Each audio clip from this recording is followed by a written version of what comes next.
ایک شخص نے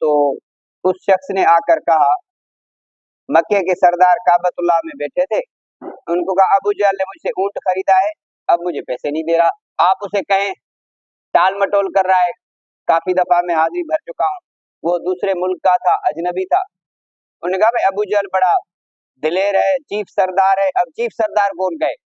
اب جیسے ہم کہہ رہے ہیں بھائی یہ اغوا ڈاکہ ہوئی، قتل و غارت ہوئی، کہا یہ بھائی وہ بڑے صاحب کے جگہ پر ہے، یا آپ کی چوری جو ہے وہ بڑی جگہ پہ ہے، بڑے کسی ہاؤس میں، آپ وہاں کیسے جائیں گے؟ تو لوگوں نے کہا ہم تو ابو جہل کو تو نہیں کہہ سکتے. ایسے میں ہی کعبۃ اللہ میں حضرت محمد کریم صلی اللہ علیہ وسلم داخل ہوئے. انہوں نے مسخری اور طنز کے طور پر کہا یہ محمد ہے تجھے حق دلوا سکتا ہے، گرتے کو تنکے کا سہارا. وہ بیچارہ ویسے ہی نیا تھا، اسے کیا پتا.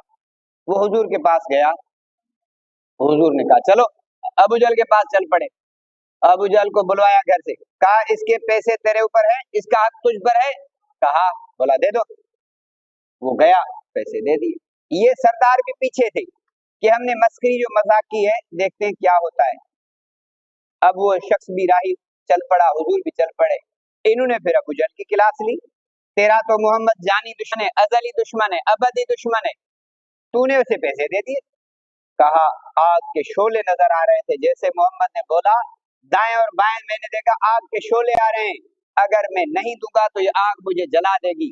حق میں اتنا پاور ہے کہ آج بھی اگر کوئی کمزور سے کمزور بندہ حق بولے گا، اس حق میں آگ کے شعلوں کی طرف پاور ہے، بشرطے کہ اس شخص میں خود اعتماد ہو، خود کرپٹ نہ ہو، خود بااخلاق با کردار ہو. اگر حضور کا کردار اچھا نہ ہوتا تو وہ کہہ دیتا تیرے اوپر فلاں کے پیسے ہیں، تیرے اوپر فلاں کا حق ہے، تو نے کہاں دیا جو مجھے بول رہا ہے. لیکن حضور پر کسی کا حق نہیں تھا، حضور کا دامن صاف تھا. اخلاق والے ہمارے نبی ہیں اور ہمیں بھی اخلاق والا بننا چاہیے. جب ہم کسی کو کوئی کام کہیں گے بھائی اس کو حق دے دو، تو پہلے کہا گیا تیرے اوپر فلاں کے پیسے ہیں، فلاں کا حق تیرے اوپر ہے، بہن کا حق تو کھا گیا، بھائی کو پیسے تو نہیں لوٹا رہا، کر گیا، اب تو مجھے بول رہا ہے کہ اس کا حق دو. وہ پہلے ہی بول پڑے گی. اگر آپ کا دامن صاف ہوگا تو وہ نہیں بول سکے گا.